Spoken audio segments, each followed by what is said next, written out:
الدین احمد زندہ شاہ مدار رحمۃ اللہ علیہ سے نسبت حاصل ہے، تو اگر قطب المدار کے نسب کی بات کریں تو حضرت سیدنا بدیع الدین احمد زندہ شاہ مدار بھی حضرت امام حسین علیہ السلام کی اولاد ہے۔ تو دنیا میں حکومتیں یا تو حسن کی ہیں یا حسین کی ہیں۔ بے شک شہنشاہ بغداد غوث اعظم رضی اللہ تعالیٰ کس کے بیٹے ہیں؟ حضرت امام حسن مجتبیٰ کے بیٹے ہیں۔ تو بغداد میں شہنشاہی کرنے والے بڑے پیر دستگیر روشن ضمیر شیخ عبد القادر جیلانی حضرت غوث اعظم رضی اللہ تعالیٰ کو امام حسن کی اولاد ہے، اور جن کو ہندوستان کا سلطان کہا جاتا ہے وہ خواجہ معین الدین امام حسین کی اولاد ہے۔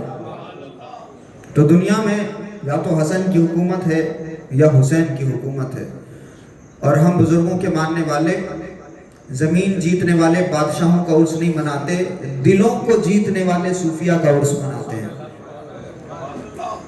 یہاں پرشاسن کے لوگ بیٹھے ہوئے ہیں، بڑی ذمہ داری سے کہہ رہا ہوں کہ ہم بھارت کے مسلمان زمین پر حکومت کرنے والے کسی بابر لودھی کو یاد نہیں کرتے، کسی تغلق کے نام کی نیاز نہیں لگاتے۔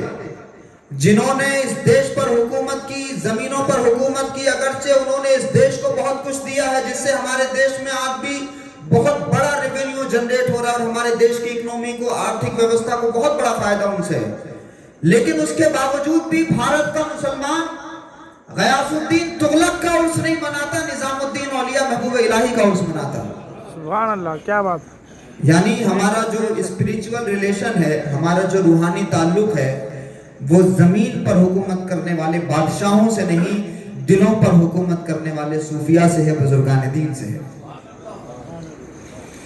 تو اس لیے ہم امام حسین کے ماننے والے، امام علی مقام پر اپنی جانوں کا، اپنی محبتوں کا نذرانہ پیش کرنے والے، اس بات کو پورے یقین کے ساتھ میں کہہ سکتے ہیں کہ حکومتیں ان کی باقی نہیں رہتی جن کے ہاتھوں میں تلوار ہوتی ہے، بلکہ رابندر ناتھ ٹیگور نے کہا تھا کہ میں نے کربلا سے سیکھا ہے کہ اگر جنگ جیتنی ہو تو ضروری نہیں ہے کہ آپ کے پاس میں ہتھیار ہو، بلکہ اپنی قربانی دے کر بھی آپ جنگ جیت سکتے ہیں، جس طرح سے کربلا میں امام حسین نے جنگ جیت کر کے دکھائی۔ کیا بات۔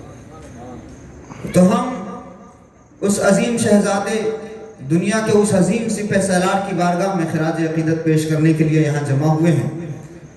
ماحول بہت خوبصورت ہو گیا ہے ماشاءاللہ، اور مجھے پورا یقین ہے کہ اس بارگاہ میں ہم حاضر ہیں، صاحب آستانہ کا فیض تو ہے ہی ہے، لیکن جس نواسہ رسول کی بارگاہ میں خراج عقیدت پیش کرنے کے لیے ہم حاضر ہوئے ہیں، الحمدللہ اس بارگاہ سے بھی امام علی مقام کا فیض ملنا شروع ہو گیا ہے۔ تو اس خوبصورت روحانی ماحول میں ایک منقبت پڑھ لی جائے، پھر انشاءاللہ گفتگو کریں گے۔ درود پاک پڑھ لیں۔